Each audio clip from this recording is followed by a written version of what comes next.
मैं देता हूँ। मेरा पहला सवाल है, अभी मैडम ने कहा कि सितारगंज में और कोई समर्थन देने नहीं आया, और एक बार इनको कहना शांत हो जाए।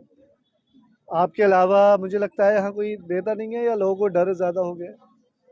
देखिए, अगर व्यक्ति को प्रतिनिधि बनने का शौक है और अपने आप को वो लीडर कहता है और उसकी ये तैयारी है कि मैं चुनाव में उतरना चाहता हूं, तो वो डर के अगर राजनीति करेगा तो दूसरों को क्या न्याय दिला पाएगा। अगर वो डर के कारण यहां नहीं आ रहा है, इनके आंदोलन में इनके समर्थन नहीं देना नहीं चाह रहा हमारी बहनों को, किसका डर हो सकता है? वर्तमान सरकार का डर हो सकता है, वर्तमान सरकार के जो बड़े प्रतिनिधि हमारे यहाँ बैठे हैं उनका डर हो सकता है। तो फिर ऐसे डरपोक लोगों को आने वाले टीमों में हम क्यों चुनाव में चुनेंगे?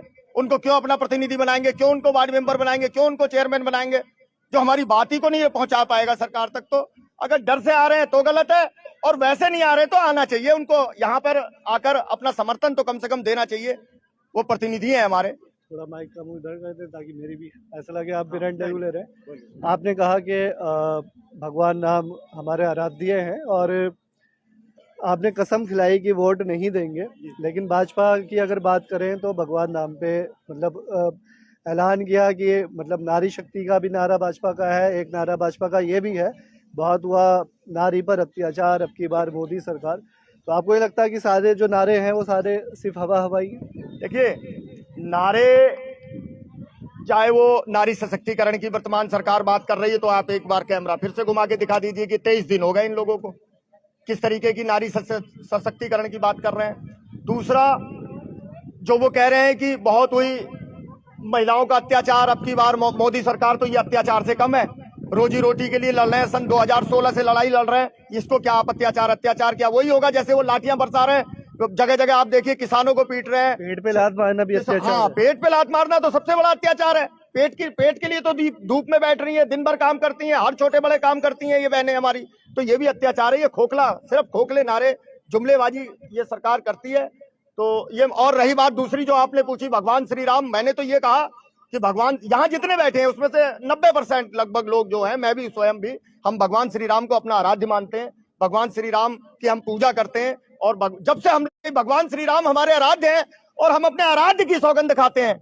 ये बहनों से मैंने कहा अपनी आराध्य की सौगंध खाओ कि अगर सरकार आपकी बात नहीं सुनती है, आपकी मांगों को पूरा नहीं करती है, तो वर्तमान सरकार भारतीय जनता पार्टी के कमल के फूल पर वोट इस बार नहीं डालेंगे। मैं इनसे कहा था 18,000 रुपए की मांगे कोई बहुत बड़ी मांग नहीं है, और सारे विभागों का सहेजा आंगनबाड़ियों के ऊपर है। मतलब इन्हें BLO वाला भी काम करना है, इन्हें चुनाव की रिपोर्ट भी बनानी है, पोलियो भी करना है, और अगर हिसाब लगाएं तो दिन के 150 रुपए मिल रहे हैं, और अगर 18,000 रुपए मान रहे हैं तो बड़ी तो मांग नहीं है। इतने MLA खरीद सकते हैं, तो 18,000 रुपए देना। देखिए भाई साहब, 18,000 रुपए तो बहुत न्यूनतम मांग है इनकी, जिसको सरकार अनदेखा कर रही है। सरकार बहुत सारा पैसा अपने चुनाव प्रचार में लगा दे रही है, बहुत सारा पैसा। आप देखिए, बड़े बड़े होर्डिंग, बड़े बड़े बोर्डिंग इतने लगा दे रही है। एक एक बोर्ड इनका 20-20, 30-30, 40-40 हजार रुपए का बन रहा है।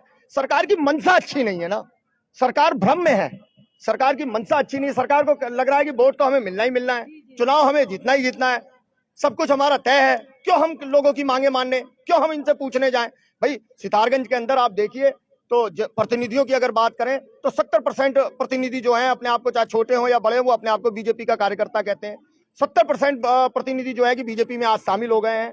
तो वो 70% बीजेपी में जो शामिल हो गए हैं, उनमें से कम 2-4% तो यहाँ आए और इनकी बात सुनकर सरकार पर दबाव बनाए कि नहीं, उसमें हमारी माताएं हैं, उसमें हमारी बहनें हैं, उसमें हमारी चाची हैं, उसमें हमारी बुआ हैं, साहब इस मांग को क्यों नहीं सुना जा रहा है? के तौर पे तो शामिल हो ही सकते हैं, हो सकते हैं, क्यों नहीं हो सकते हैं? लेकिन मुझे लग रहा है ये बड़ी सीधी सी बात है, एक महिला दूसरी महिला का दर्द समझती है। रेखा आर्या मंत्री हैं, आपको ये लगता है बहुत बड़ी मांग नहीं है और मान लेना चाहिए? रेखा आर्या मंत्री हैं, और जैसा हमारे अध्यक्ष जी ने, धामी जी हमारी अध्यक्ष है आंगनबाड़ी की यहाँ की, उन्होंने भी इस बात को उठाया कि रेखा आर्या जी स्वयं महिला है, वो महिलाओं का दर्द ही नहीं समझ पा रही है कि महिलाओं से कितना। और ये हकीकत बात है, जो काम किसी से नहीं होता है वो आंगनबाड़ी को सौंप देते हैं।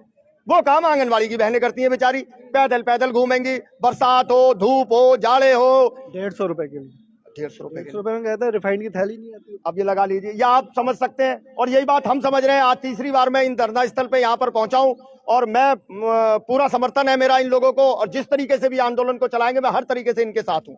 शुक्रिया दुबे जी बात करने के लिए। तो आप दुबे जी को सुन रहे थे, तो आप देख रहे हैं पीछे आंगनबाड़ी जो कार्यकर्ता हैं वो धरने पे बैठी हैं, और जो न्यूनतम मांग है उनकी कि 18,000 रुपये दिया जाए। जो 30,000 है, उन्होंने कहा पहले 2 लाख मिले, वो कह रही है सीधे 10 लाख मिले।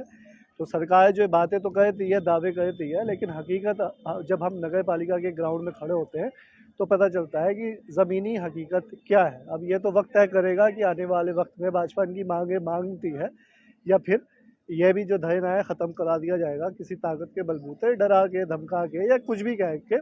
वो बात की बात है। फिलहाल आप फ्रीडम टीवी पे लाइव रिपोर्ट देख रहे थे। कैमरामैन हाइस के साथ मैं अब्बार खान, सितारे।